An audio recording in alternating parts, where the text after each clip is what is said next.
Okay, today is the 27th of August, and we have just come to the 47th Samyutta of the Samyutta Nikaya. It's a very important chapter called the Satipatthana Samyutta. A lot of people only read one sutta about Satipatthana, that is a Satipatthana Sutta, and they think they know all about Satipatthana. But inside here, we have many suttas concerning Satipatthana. Let me see how many. According to this translation, 104 suttas.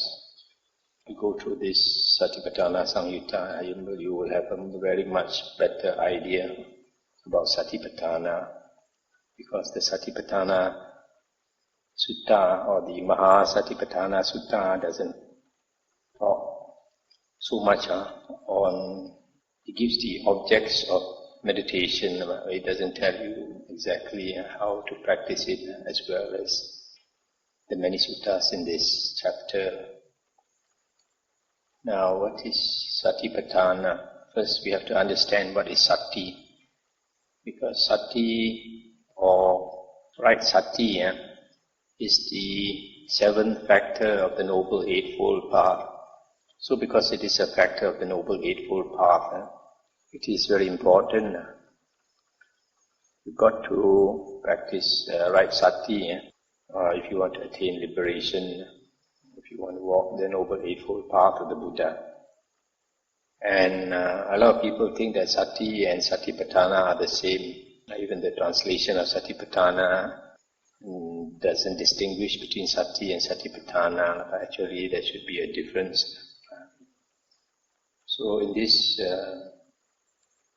translation by Venerable Bhikkhu Bodhi, he calls Satipatthana the establishments of mindfulness.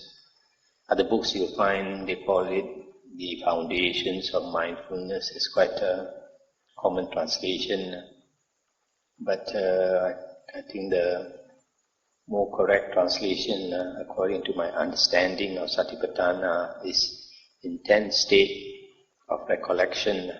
So this Sati, first we have to be very clear what is Sati. The definition of Sati, fortunately, is given in about 9 suttas in the Nikayas, and it's very consistent, it's always the same. And you can find this in the Sutta Samyutta Nikaya 48.10. That's on page 1672. Here it is factor of Indriya faculties. I look at page 1672 in the middle. And what mounts is the faculty of Sati. Here mounts, the noble disciple is recollected. Here it says mindful. Possessing supreme discretion. That's according to the Pali Text Society translation. Possessing supreme discrimination. One who remembers and recollects what was done and said long ago. So here you may argue about this translation about mindful or recollected, possessing supreme discrimination or possessing supreme mindfulness and discretion. But you cannot argue about the last part. The last part says, he remembers and recollects what was done and said long ago. This word Sati has a lot to do with remembering. Here it says it's the quality of being able to remember. Because if you have Sati, then you can remember what was done and said a long time ago. In fact, if you have perfect Sati, like the Buddha, he can recall his past lives. His Sati is so good that he can remember what he said and did a long time ago, even in the past lives. So that has to do with Sati. That is why later you'll find this Arahant Anuruddha, who has very powerful psychic power. His psychic power is so great that he can see 1,000 world systems like in the palm of his hand. And they asked him, what did you cultivate to attain such great psychic power? And he said, Satipatthana. So, Sati and Satipatthana have a lot to do with remembering. When we go through the suttas, you will understand why Sati has to do with remembering. So the main point about Sati is that it is a quality of remembering. Now, Satipatthana should be intent, according to my translation, is intense state of recollection. So this Sati, a good translation for it is recollection, remembering. And Patana consists of two words, Pa and Tana. If you look into my book, Mindfulness, Recollection and Concentration, it explains why I use this translation, intense state of recollection. This definition of Sati is given in suttas like Anguttara Nikaya 5.14, Majjhima Nikaya 53, etc. Okay, let's go through the first sutta. As we go through the suttas, slowly the pieces will fall together and you get a better understanding.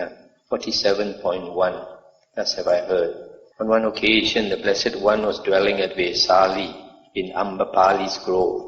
There the Blessed One addressed the monks thus, Monks, noble sir, the monks replied. The Blessed One said, Monks, this is the one-way path for the purification of beings, for the overcoming of sorrow and lamentation, for the passing away of pain and displeasure, for the achievement of the method, for the realization of Nibbana, that is, the four Satipatthanas. Stop here for a moment. So here, this translation calls it a one-way path for the purification of beings. The Pali word is Ekayana Maggo, and a good translation, according to Venerable Bhikkhu Nyanamoli, is the path leading one way. That means a path, it's a one-way road. Jalan Sahala, goes only one direction. So it only leads you to Nibbana, nowhere else. So that's the meaning of this paragraph that says the four Satipatthanas leads you to the achievement of the Nibbana. Here monks, a monk dwells contemplating the body in the body, ardent, clearly comprehending, mindful,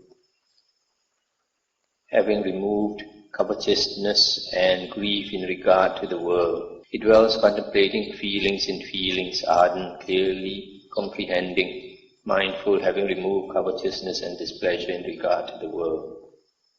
Or he dwells contemplating mind in mind, ardent, clearly comprehending, mindful, or recollected, having removed covetousness and displeasure or grief in regard to the world. He dwells contemplating Dhamma in Dhamma, ardent, clearly comprehending, recollected, having removed covetousness and grief in regard to the world.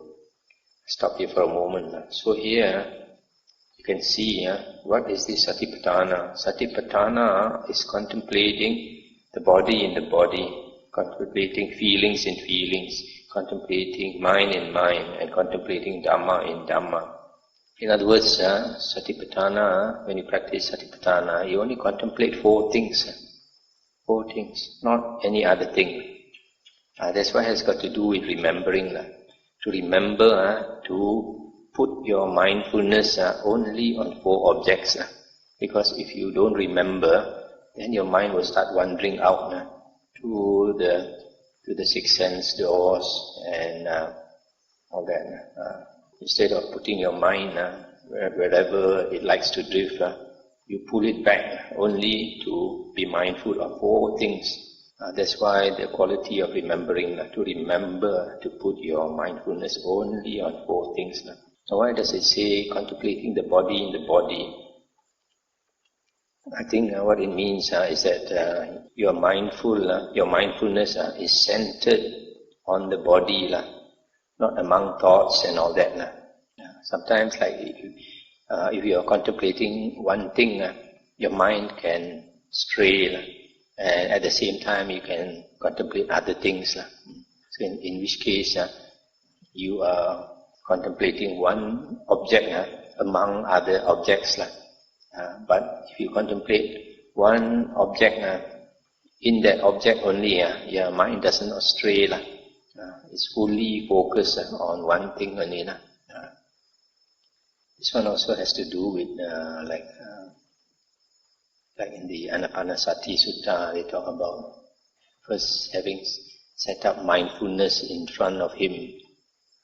They come to explain that. It's a bit connected. So contemplating the body in the body means your full attention is placed in the body, not in thoughts and other things. Sometimes, like for example, if we are practicing mindfulness of the breath, we can be contemplating on our breath. But if your mind is not strongly focused on the breath, it starts to wander. You're still aware of your breath in, out, but you also at the same time you're thinking of your office work, thinking of your family, all these things. So that is not totally focused. So the idea here is the body in the body means totally focused on one and only one object. Then here the obvious is clearly comprehending, mindful. These two words in this translation always refers to two Pali words. Clearly comprehending means clearly aware, and that is the translation for sampajanya. And this word mindful here, that's the translation for sati, so which we translate as recollected, because sati is also recollection. You can say mindful, recollected, having removed covetousness and grief in regard to the world. This one I explained before, covetousness and grief in regard to the world. This arises when you crave for sensual objects, like sights, sounds, smells, tastes, touch, thoughts. So when you crave for it, you have this covetousness, you want to covet it, you want to possess it. And then if you cannot get it, then this displeasure or grief arises.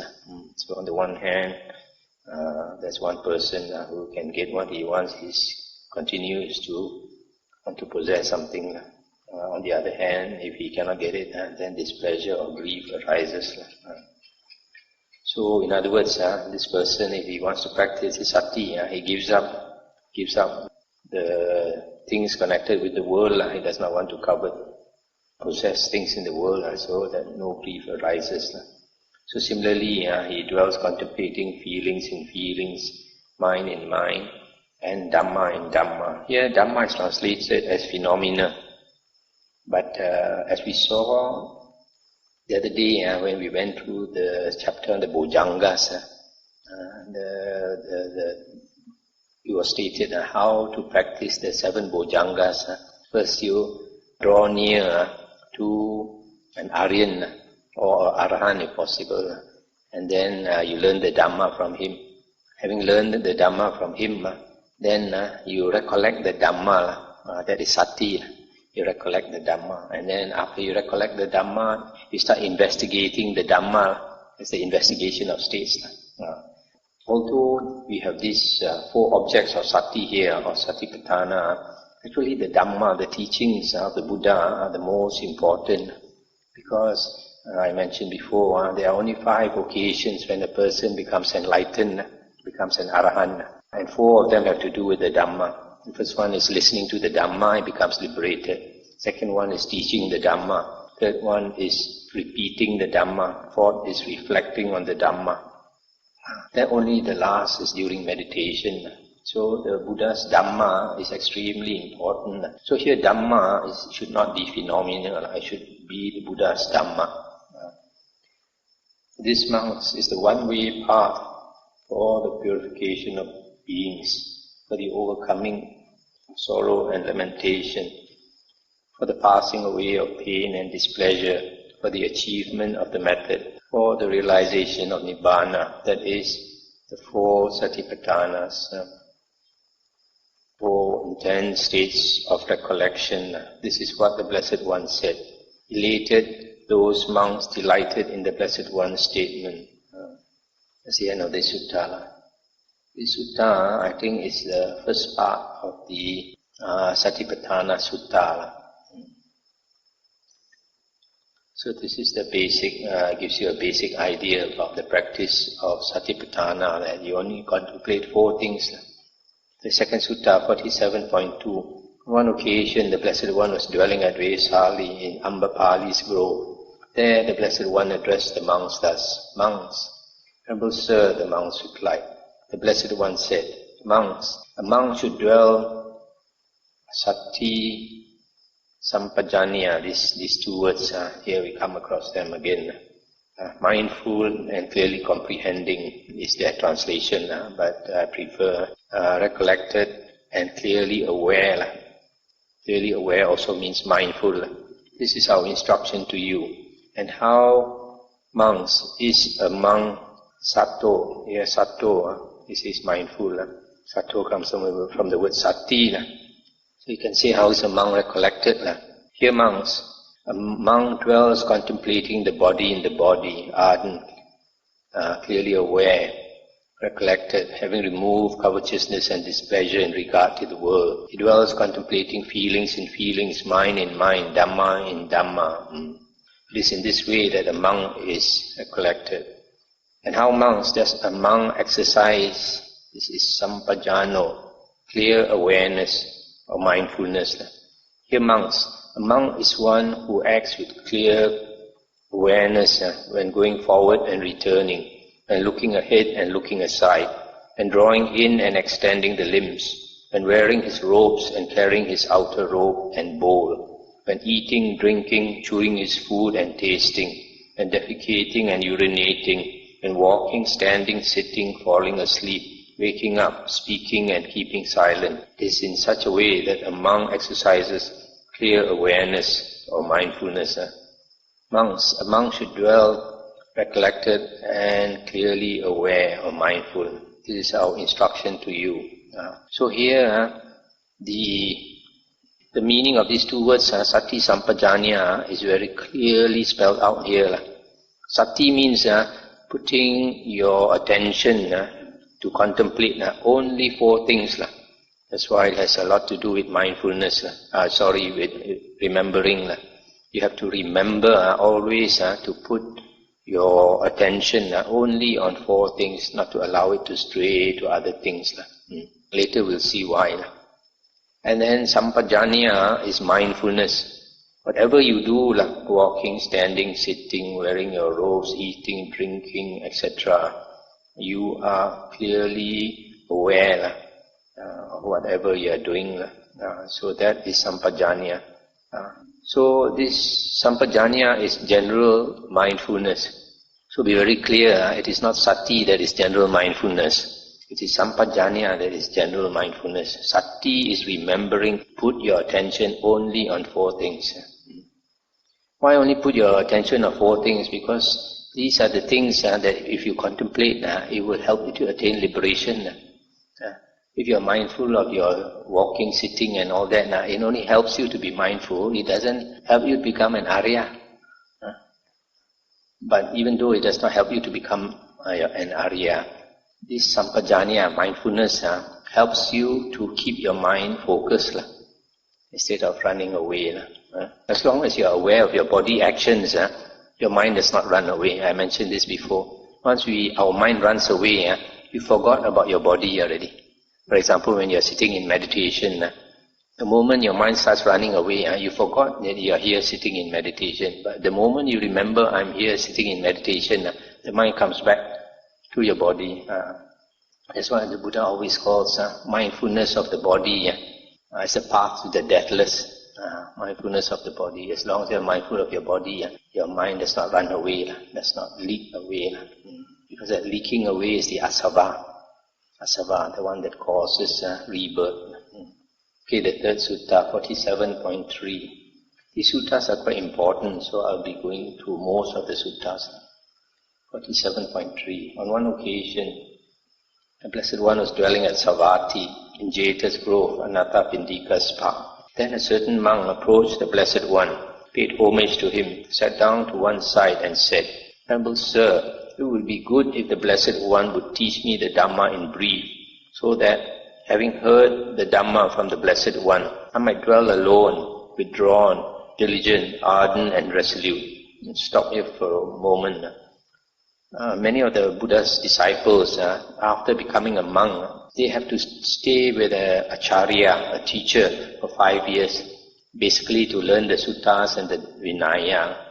And after 5 years, the Buddha encouraged them to go off and stay alone in a cave or up in the forest somewhere. So this monk also wants to go off. So he asked the Buddha for some brief instructions. And the Buddha said, "It is in just such a way that some foolish persons here make requests of me. But when the Dhamma has been spoken to them, they think only of following me around." Let's stop here for a moment. So you see this remark of the Buddha. He says, a lot of foolish people, they want to learn the Dhamma from the Buddha. After learning the Dhamma from the Buddha, they want to stick close to the Buddha. A lot of disciples are like that. They like to stick close to the teacher. But good teachers like the Buddha, they want to be alone. They don't want to be to have a big crowd around them. They don't want to be a superstar. Nowadays we have a lot of superstar monks. So the Buddha doesn't want to be a superstar. He says, "These fellows only think of following me around." Then the monk said, "Let the Blessed One teach me the Dhamma in brief. Let the Fortunate One teach me the Dhamma in brief. Perhaps I may understand the meaning of the Blessed One's statement. Perhaps I may become an heir to the Blessed One's statement." And the Buddha said, "Well then, monk, purify the very starting point of wholesome states." And what is the starting point of wholesome states? Virtue that is well purified and view that is straight. Then, monk, when your virtue is well purified and your view straight, based upon virtue, established upon virtue, you should develop the 4 Satipatthanas in a 3-fold way. I'll stop here for a moment. So here the Buddha is saying that actually later he will explain how to practice the 4 Satipatthanas in a 3-fold way. But the Buddha is telling this monk, basically before you practice Satipatthana, you have 2 foundations you have to establish. One is Sila, Aryan Sila. Aryan Sila actually is not so difficult. A lot of people think Aryan Sila, when the Buddha says an Arya has got perfect Sila, people think, wow, perfect Sila is very hard to keep.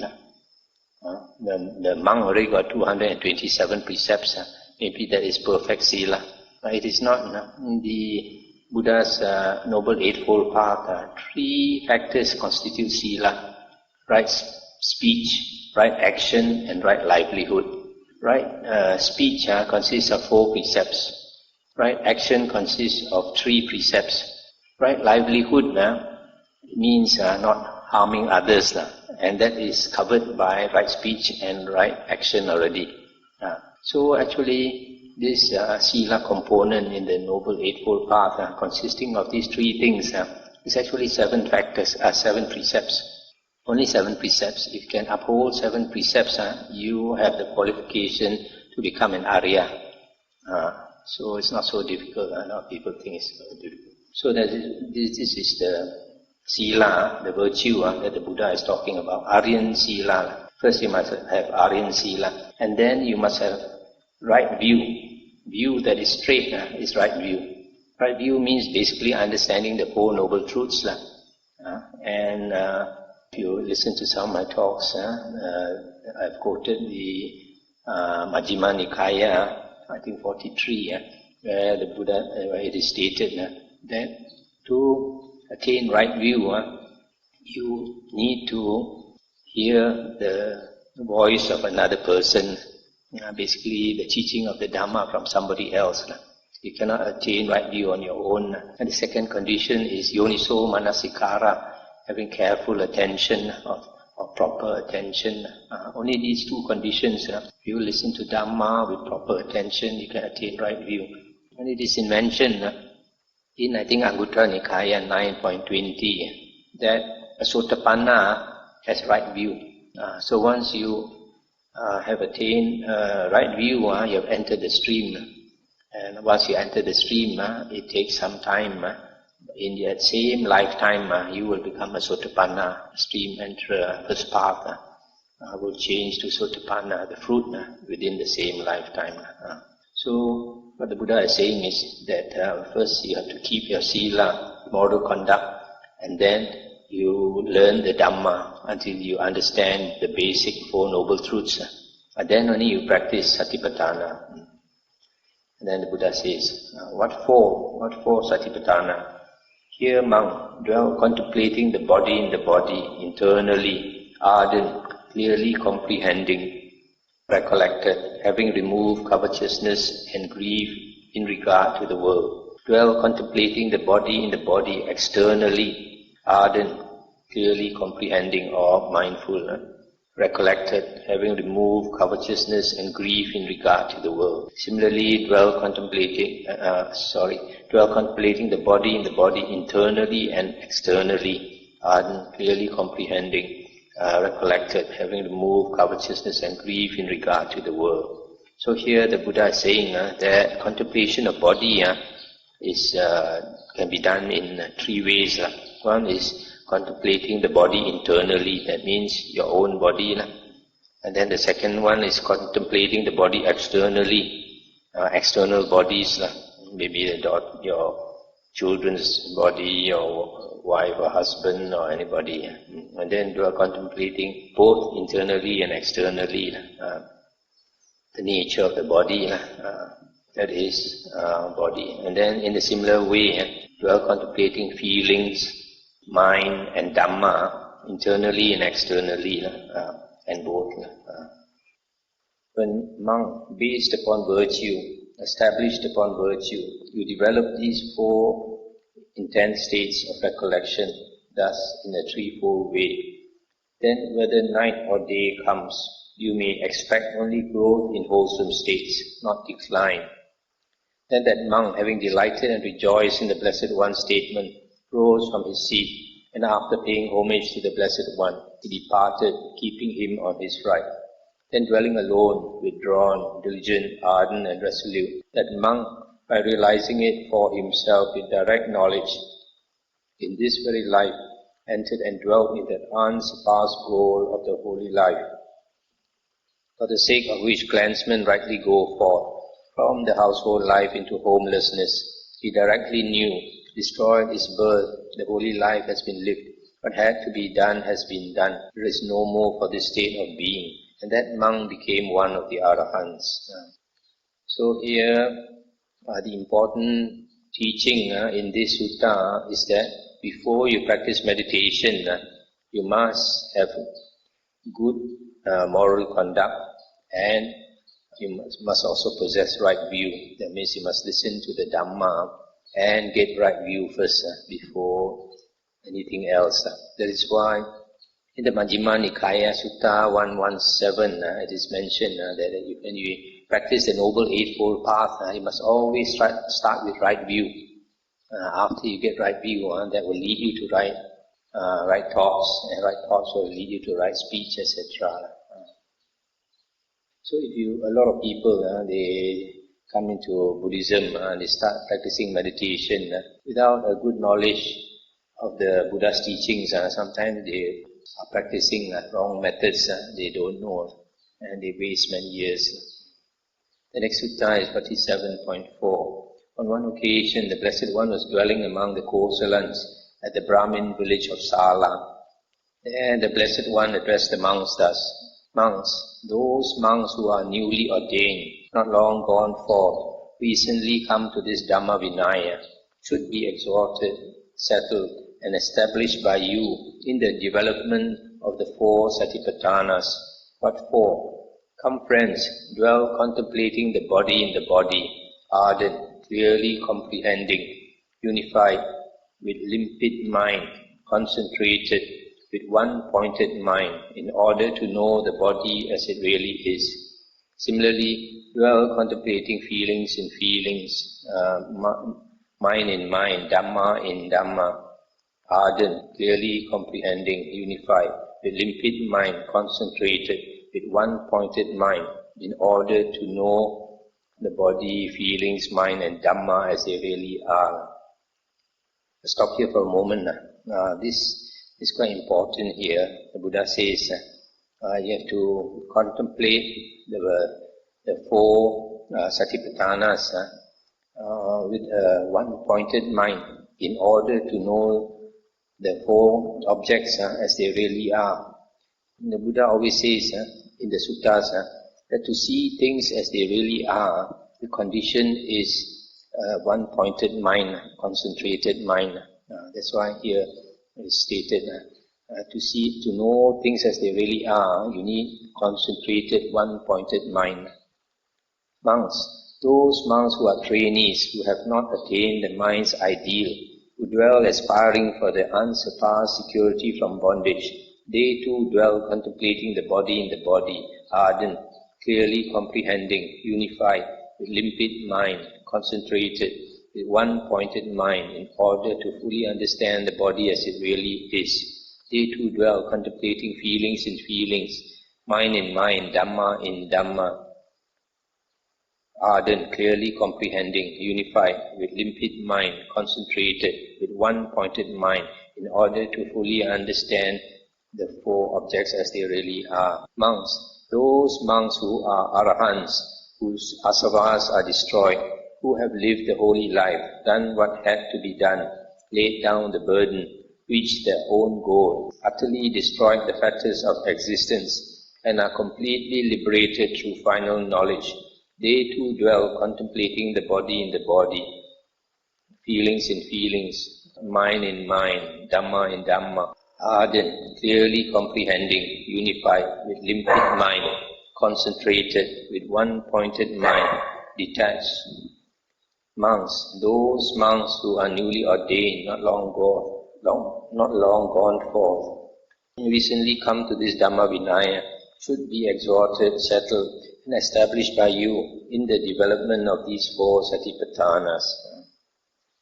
The Buddha, his disciples, the monks, when they are ordained, first they have to learn this Vinaya, which will teach them to uphold the Sila, and they have to learn the Suttas. During the Buddha's days, they had no books, so they had to memorize the Suttas. All of them had to memorize the Suttas. Then at the same time, they are taught this meditation. So the important point in this sutta is that when you practice the four Satipatthanas also, the mind has got to be one-pointed, concentrated in order to know the four objects of Satipatthana as they really are. In the Buddha Suttas, when he says concentrated or concentration, he always refers to the jhanas, the four jhanas, first jhana, second jhana, third and fourth jhana. 47.5 at Savatthi. There the Blessed One said, monks, if one were to say of anything, the heap of the unwholesome, it is about the five hindrances that one could rightly say this. For this is a complete heap of the unwholesome, that is, the five hindrances. What five? The hindrance of sensual desire, the hindrance of ill will, the hindrance of sloth and torpor, the hindrance of restlessness and remorse, the hindrance of doubt. If one were to say of anything, a heap of the unwholesome, it is about these five hindrances that one could rightly say this, for this is a complete heap of the unwholesome, that is, the five hindrances. If monks, one were to say of anything, a heap of the wholesome, it is about the four Satipatthanas, intense states of recollection, that one could rightly say this, for this is a complete heap of the wholesome, that is, the four intense states of recollection.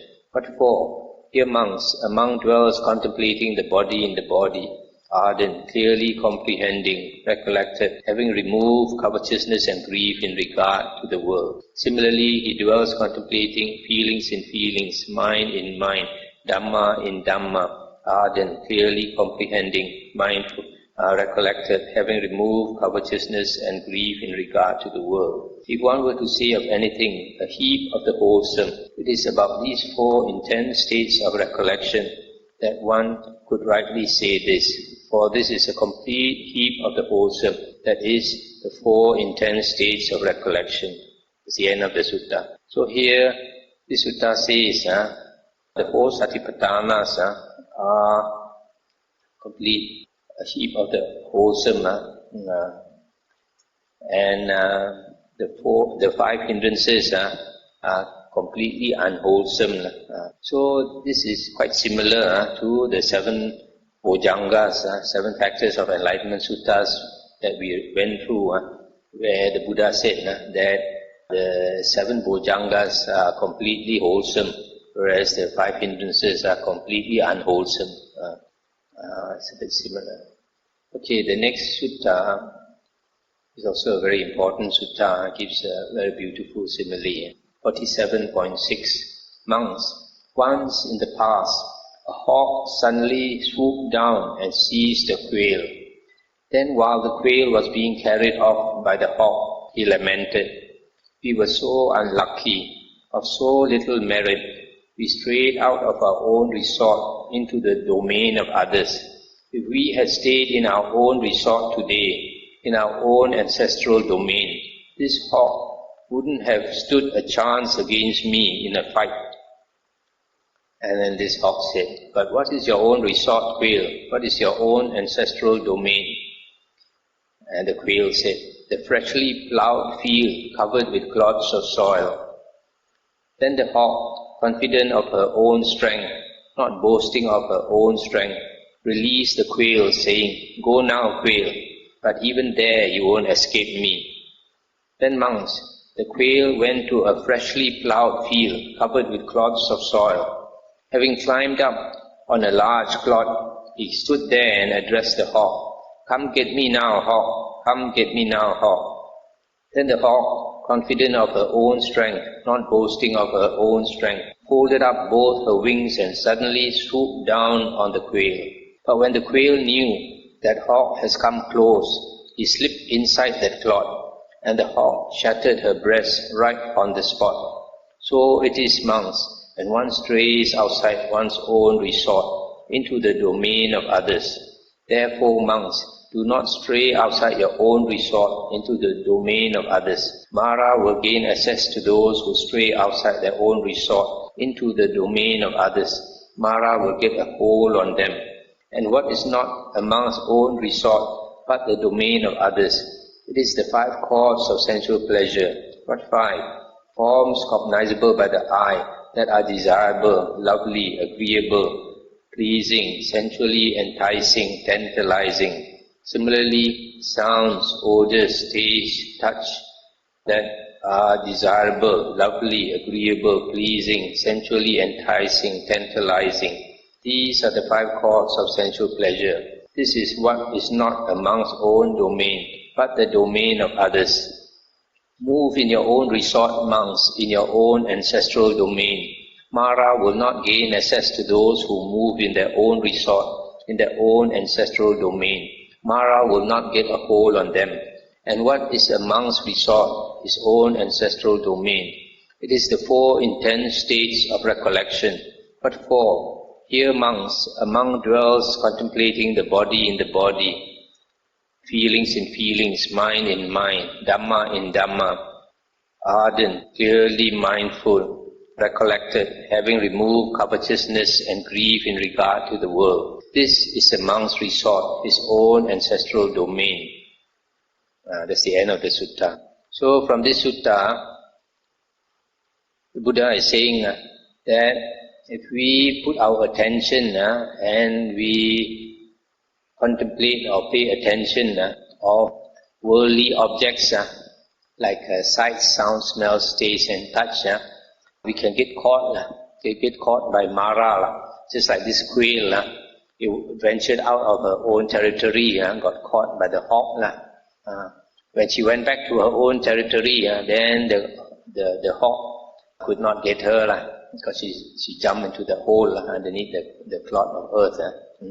We are protected when we put our attention on these four things because we are not going into Mara's domain. Mara's domain, in some other suttas is mentioned, Mara's bait. Mara has 6 hooks trying to hook us just like a fisherman putting out bait. So Mara entices us with beautiful forms, with nice sounds, with nice, pleasant odors, great taste, and touch. If we go and pay attention to these things that are enticing, exciting, then we get caught by Mara. That is why Sati, the practice of Sati or Satipatthana, is always important to remember to withdraw our attention from worldly objects to these four objects that are beneficial to us, contemplating the body, feelings, the mind, and the Buddha's Dhamma. The next sutta is also quite similar. It gives a simile, but it's another beautiful simile. 47.7. Monks, in the Himalayas, the king of mountains, there are rugged and uneven zones where neither monkeys nor human beings can go. There are rugged and uneven zones where monkeys can go, but not human beings. There are even and delightful regions where both monkeys and humans can go. There, along the monkey trails, hunters set out traps of pitch for catching monkeys. I'll stop here for a moment. These traps of pitch is some kind of, this pitch is supposed to be this like bitumen, it's very gluey. If a monkey touches it, he get glued and pull himself away. Those monkeys who are not foolish and frivolous, when they see the pitch, avoid it from afar. But a monkey who is foolish and frivolous approaches the pitch and seizes it with his hand. He gets caught there. You see what happens is this hunter, he brings a kind of a stick, almost like a branch like that, and then he puts his fruits and all that for the monkey, to attract the monkey. Sometimes they put coconut and all that, but put bananas and all that. So this, so many monkeys in the group. Some are more experienced. They see this, they sense danger. They won't go near. But these young fellows, they are hungry and they are greedy. It's like a greedy pup. They will go near and they see the fruit. They cannot resist. Saliva coming down already. So they go there and they grab. But this fruit probably is sticking to the pitch, like glue. So once he grabs, the hand gets caught there. He gets caught there, thinking, I will free my hand. He seizes it with his other hand. He gets caught there too, thinking, I will free both hands. He seizes it with his foot. He gets caught there, thinking, I will free both hands and my foot. He seizes it with his other foot. He gets caught there, thinking, I will free both hands and feet. He applies his muzzle or mouth to it. He gets caught there too.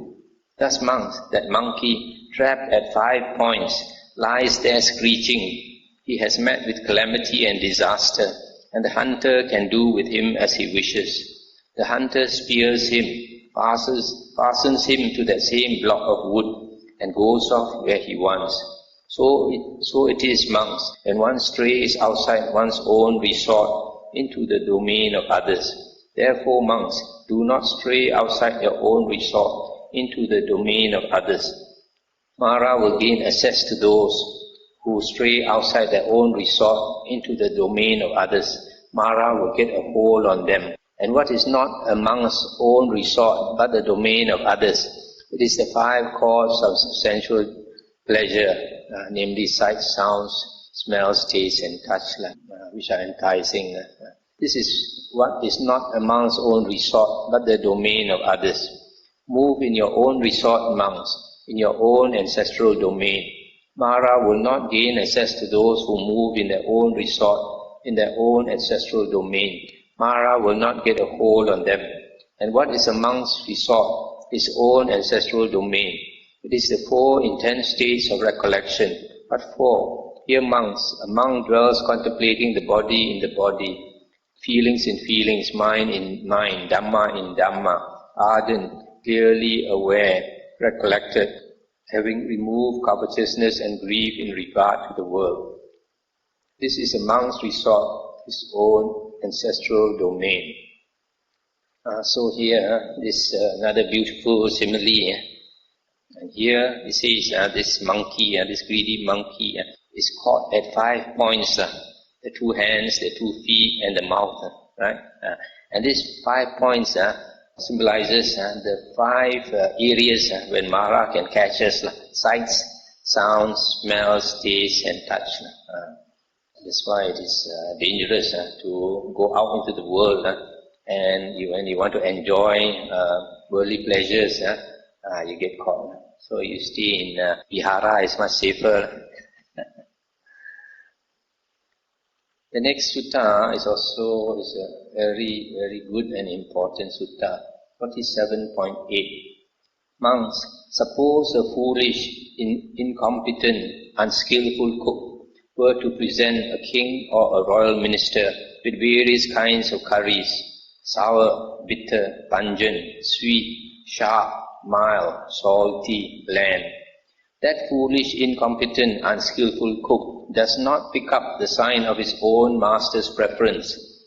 For example, today this curry pleased my master, or he reached for this one, or he took a lot of this one, or he spoke in praise of this one, or the sour curry pleased my master today, or he reached out for the sour one, or he took a lot of the sour one, or he spoke in praise of the sour one, or similarly of the bitter curry, or the pungent curry, or the sweet curry, or the sharp curry, or the mild curry, or the salty curry, or the bland curry pleased my master, or he spoke in praise of it. That foolish, incompetent, unskillful cook does not gain gifts of clothing, wages and bonuses. For what reason? Because that foolish, incompetent, unskillful cook does not pick up the sign of his own master's preference. So too monks, here some foolish, incompetent, unskillful monk dwells contemplating the body in the body, ardent, clearly mindful, recollected, having removed covetousness and grief in regard to the world. While he dwells contemplating the body in the body, his mind does not become concentrated. His corruptions are not abandoned. He does not pick up that sign. Similarly, he dwells feelings in feelings, mind in mind, Dhamma in Dhamma. While he dwells contemplating these 4 objects of Satipatthana, his mind does not become concentrated. His corruptions are not abandoned. He does not pick up that sign. The foolish, incompetent, unskillful monk does not gain pleasant dwellings in this very life, nor does he gain recollection and mindfulness. For what reason? Because monks, that foolish, incompetent, unskillful monk does not pick up the sign of his own mind. I finish the sutta first before we explain. Suppose monks, a wise, competent, skillful cook, were to present a king or a royal minister with various kinds of curries, sour, bitter, pungent, sweet, sharp, mild, salty, bland. That wise, competent, skillful cook picks up the sign of his own master's preference. For example, today this curry pleased my master, or he spoke in praise of that one. That wise, competent, skillful cook gains gifts of clothing, wages and bonuses. For what reason? Because that wise, competent, skillful cook picks up the sign of his own master's preference. So too monks, here some wise, competent, skillful monk dwells contemplating the body in the body, feelings in feelings, mind in mind, Dhamma in Dhamma. While he dwells contemplating, his mind becomes concentrated, his corruptions are abandoned, he picks up that sign.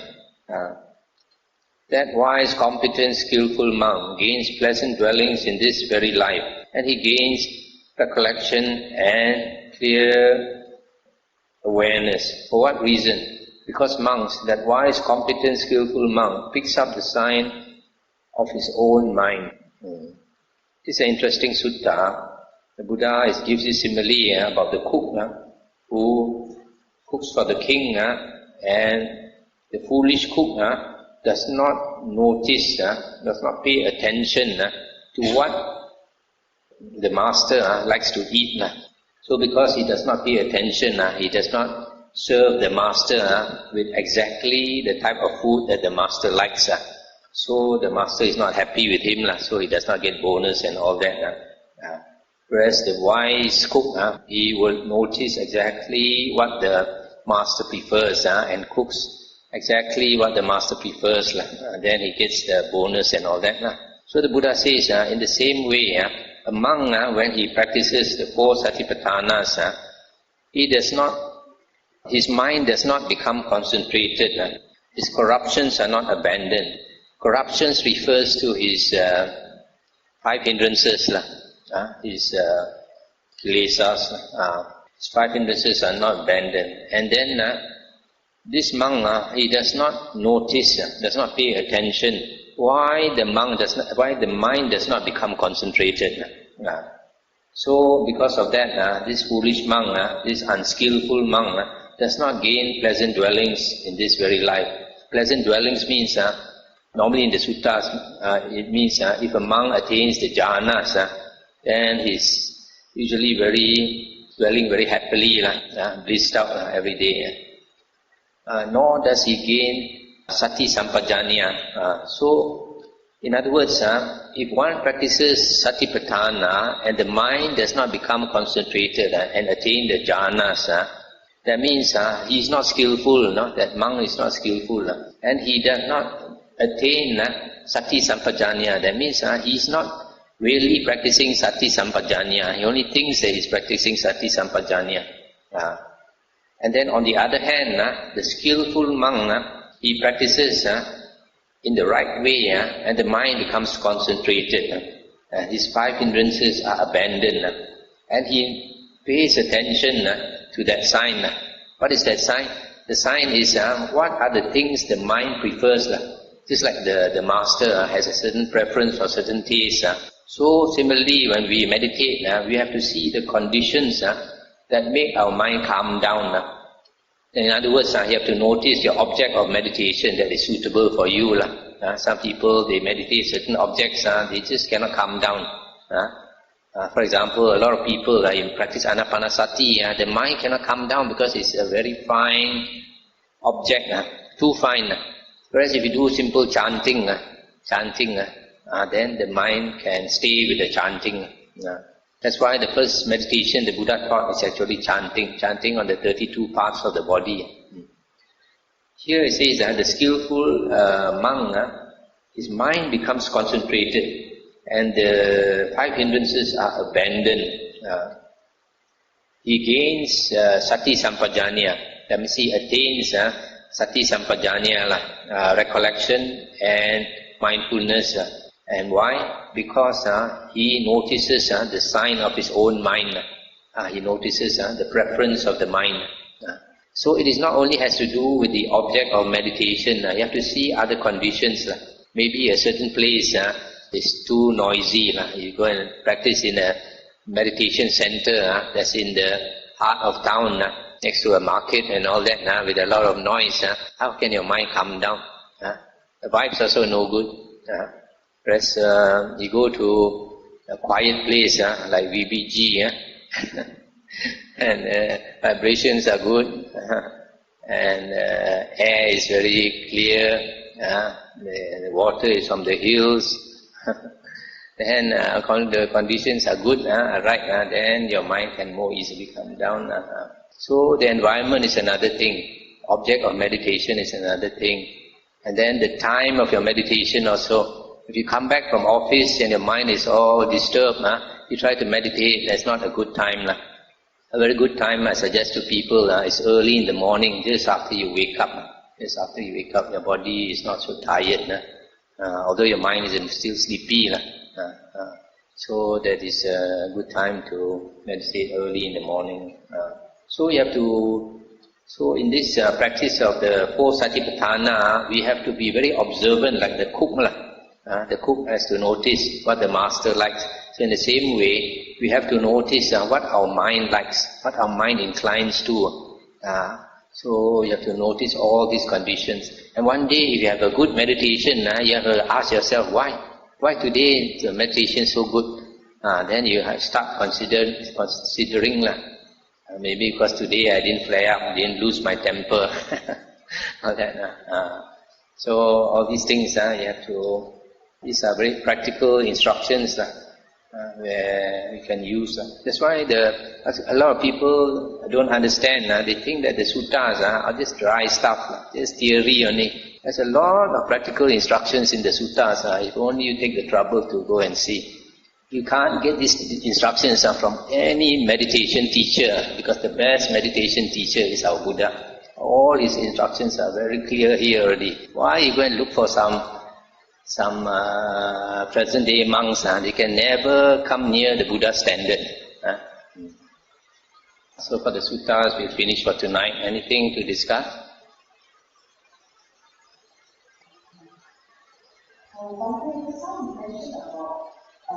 Mindfulness of the body is the topic, how do we concentrate or complete mindfulness on the body?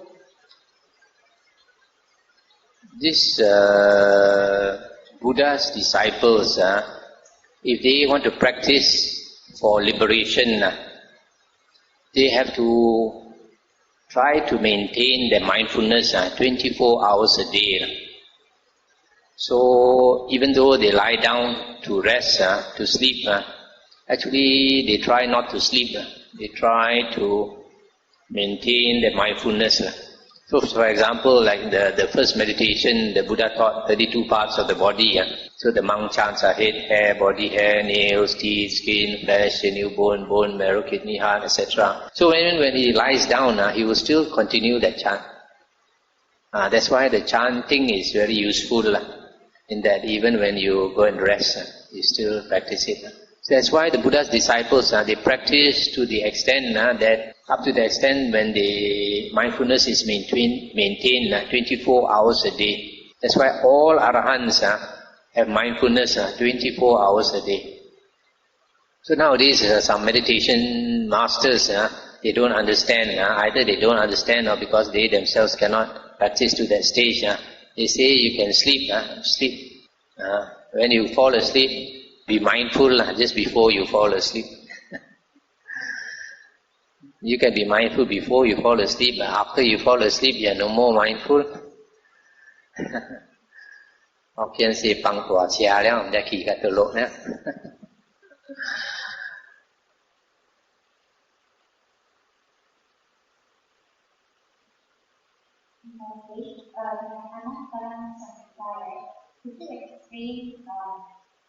Anappana Samyutta, we haven't come to it, ma. Okay.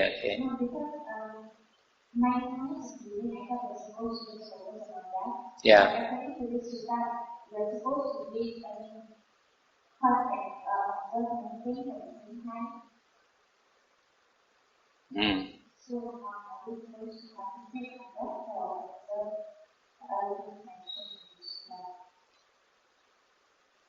Feelings.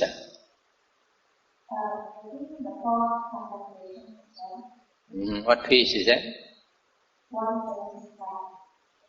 1765.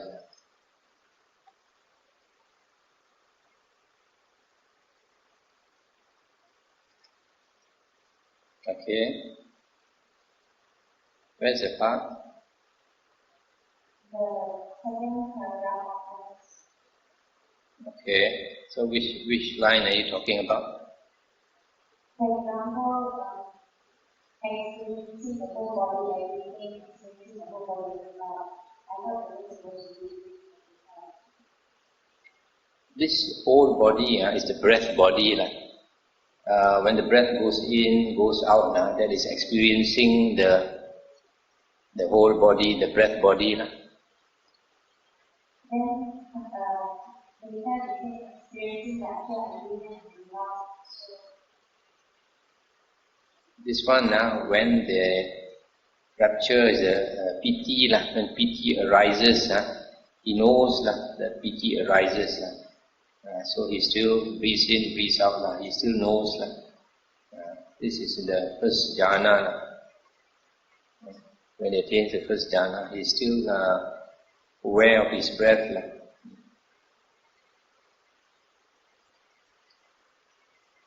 Okay? So he's just aware only. At the same time, he's aware of his breath. At the same time, he's aware of the piti, the delight that arises, is aware of the happiness that arises.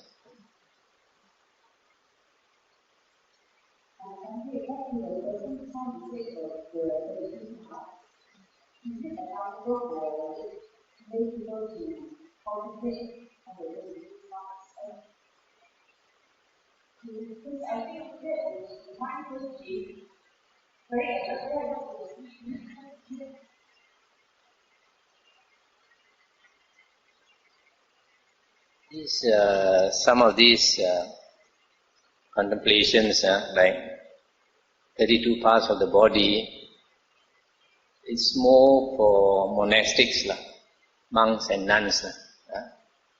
Because some lay people, they practice already after they are no more interested in their wife or their husband.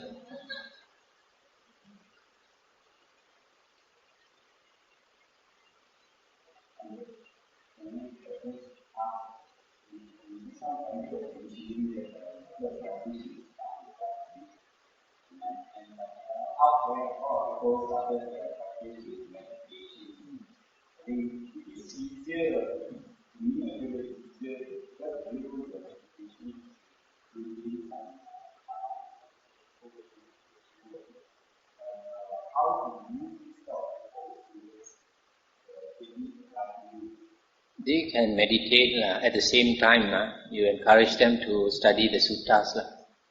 The two can go hand in hand. Because for lay people, you can't spend a lot of time in this spiritual pursuit. So if you can, like early in the morning when you get up, do some meditation. Then when you come back from office, you study the suttas because your mind is tired, your body is tired, not suitable for meditation. And in the free time you have before you go to sleep, study the suttas or listen to the suttas. So the two can go hand in hand.